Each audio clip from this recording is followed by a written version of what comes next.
আজকে তোমাদের সাথে শেয়ার করব একটা বেন্টো কেকের ডেকোরেশন। কেকটা ডেকোরেশন করার পরে না আমার কাছে ভীষণ কিউট লেগেছিল।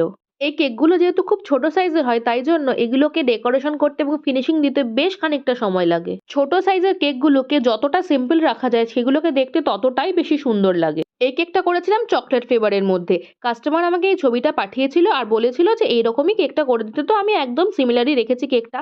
শুধু কাস্টমারের একটাই ডিমান্ড ছিল আমি যেন বেন্টো বক্সে কেকটা দিই। আমি এর আগে বহুবার বেন্টো কেক বানিয়েছি, কখনোই বেন্টো বক্সে আমার ডেলিভারিটা করা হয়নি। এবারে একটু টেনশনেই ছিলাম যে আমি কিভাবে এটা করব।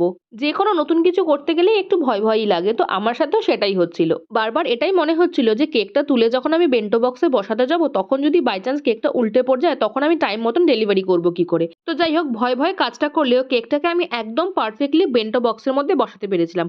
আর কাস্টমারেরও কেকটা খুব পছন্দ হয়েছিল। তোমাদের কাছে কেকটা কেমন লাগলো আমাকে চটপট কমেন্টে জানিয়ে ফেলো, আর ভালো লাগলে একটা লাইক করে দিও। দেখা হচ্ছে পরের ভিডিওতে।